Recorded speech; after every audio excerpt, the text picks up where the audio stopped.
It's been a long time since I provided you guys with the market update, and with a lot going on right now in the watch industry, I figured it's a great time to do so. So let's get right into it.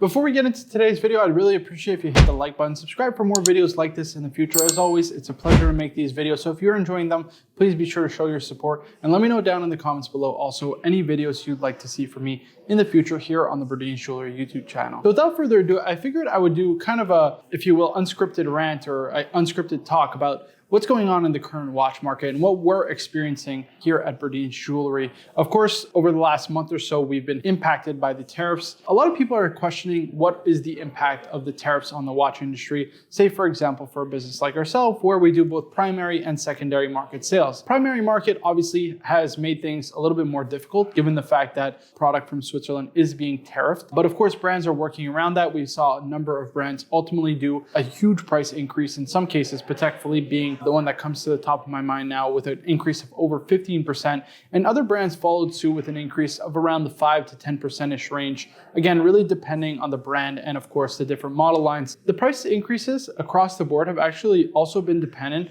on the case material. Specifically for gold watches, we've seen these prices increase at a significantly higher rate than steel, titanium, and other metals, just given the incredible price hikes that we've experienced in the gold market, and ultimately the fact that these kind of labor or material costs rather are increasing over time. So definitely the tariffs have impacted the primary market specifically, but brands are reacting by either one, absorbing the cost to a certain degree, but also raising prices on the retail prices of their watches. Now, one thing authorized dealers are actually experiencing as well from brands is a reduction in margin, meaning that if, for example, the watches that were being sold brand new from the brand itself, an authorized dealer was selling them at a product margin of approximately 40%. Brands are now cutting it, for example, in some cases to 38 or 35% on the actual authorized dealer. Now, this is a trend that has been kind of sweeping the watch industry for a very long time. A lot of brands going to the boutique model to avoid this, but this is something that could be potentially alarming for a lot of authorized dealers in the future, just given the fact that if brands decide to cut margin to an extent where it simply isn't worth carrying their watches, well, you could see some potential pitfalls that brands may get into in the future. That's just my personal opinion. At the end of the day, a lot of brands do depend on the strength of authorized dealers with their customers to be able to sell their watches, and that's just the reality of the watch industry. Not everything is like Rolex and sells out on a year-to-year basis. And so really the kind of strength and relationships between authorized dealers and brands is something that's very important, and it's something to monitor for the future, especially as brands decide to cut margins for authorized dealers. Now, in the secondary market, which is really what I'm kind of primarily focused on, I can tell you that the market is a little all over the place. Honestly, I haven't experienced so much, I want to say, discomfort on the secondary market since 2022 at the peak of the watch market, when I saw prices kind of come crashing down, which is a bit alarming, but at the same time, it's kind of a puzzle I'm navigating. So in terms of how prices are being affected, well, actually a lot of prices for watches have started to increase significantly over the last couple of months. This is specifically, I would say, in the sports watch genre for Rolex and Patek Philippe. I mean, I saw, for example, one that comes to mind, a customer asked me for a Patek Philippe reference 5740/1G, which is the perpetual calendar Nautilus. And this was a watch that I had quoted him around the $200,000 to $210,000 price point, because of course I could get it, let's say, around the 200-ish price point on a wholesale level, where now I can't even get that watch if I wanted to for $210,000 to stock. So that's something that's been really, really alarming. Now the market price for that is probably around the $230,000 range, something that kind of comes to the top of my mind. But we've seen kind of across the board this price fluctuation, specifically I would say in Patek Philippe sports models, both in the Nautilus and Aquanaut range, as well as Rolex, right? Rolex Submariner, Rolex GMT, Rolex Daytona, even Datejust, for example.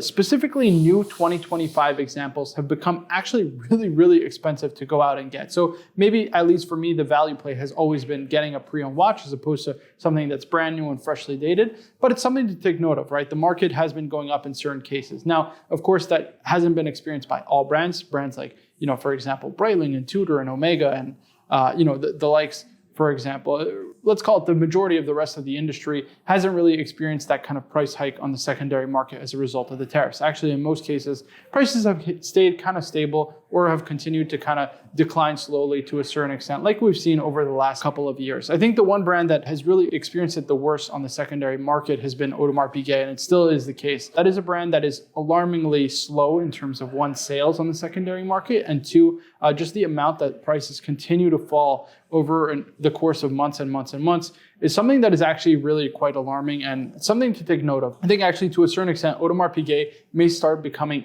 oversold is something that is known in the finance world, where something is actually really a value play. And I think there's a lot of AP references that I could point to specifically that are trading at a fraction of their retail in some cases. Obviously, these are not the Royal Oak lines. These are some of the less popular Code 1159s, even the Millenaries, which I think just represent an exceptional value, right?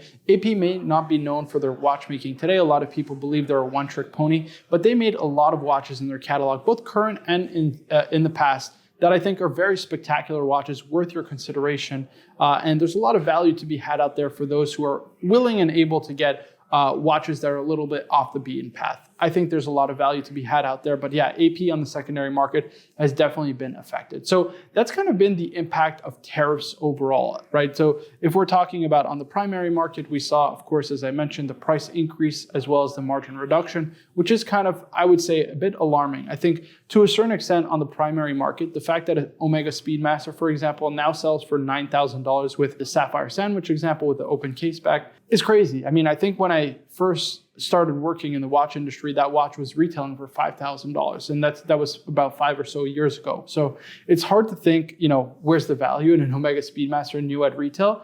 And I don't want to say that we'll get to a point where we'll have to start discounting new watches, but that is a potential possibility. Again, at $9,000, where the watch trades on the secondary market for around $6,000, it's hard to really justify to most consumers, I would think, that kind of price discrepancy for a new versus a pre-owned timepiece. Even though, for example, a new timepiece is unmarred and it's brand new and you're the first kind of owner, that price difference is significant and is something that should be considered by a lot of brands when they're kind of doing these significant price increases over time. Now, again, on the secondary market, like I said, it's been absolutely crazy. I'm one of the primary buyers, and it's really hard to get stock, especially from overseas. That was one of the main hindrances, right? So the tariff is actually not placed on the country of origin, but where the good was actually originally made. So for a Swiss watch, for example, if it's a Swiss-made watch, it's 39%. Even for a German-made watch, I think it's about 15%. So when you think about it, if you're importing, for example, a Rolex, which in some cases has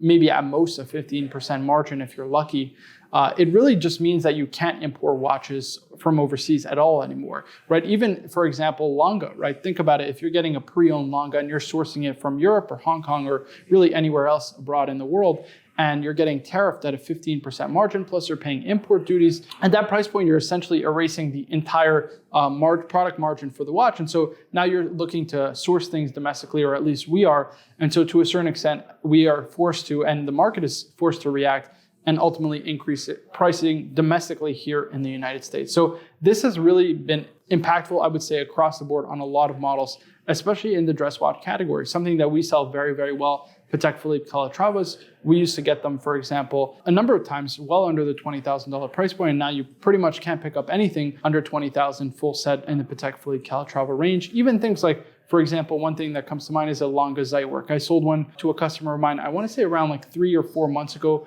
around the $55,000 price range. And now a white gold black dial Zeitwerk is something that is really ungettable for under 60 at this point. So yeah, it's pretty incredible to see what has been the impact of tariffs over time, especially on the secondary market. I think you're witnessing and experiencing, how do I say it, a market that is very turbulent, that is a little uncertain, especially due to the current kind of economic crisis to a certain extent, I'll call it, but it's not really a crisis, if you will. And the knee-jerk reaction is less supply because, of course, you can't import new product in, is ultimately going to lead to higher prices. That's just the reality of the situation. So yeah, it's interesting to see, again, both the primary and secondary market reactions, but that's kind of the market update I have for you. I'd love to get your feedback down in the comments below, what you think is going to happen in the future. I do hope that a deal comes soon because obviously things will just be a lot easier to deal with. And I think generally speaking, both sides don't want to keep these tariffs in place for very much longer. I think it's hurtful to both countries, and definitely I see a deal happening in the near future, but who knows, maybe that's just more hope than actual truth. So guys, if you enjoyed this video, please be sure to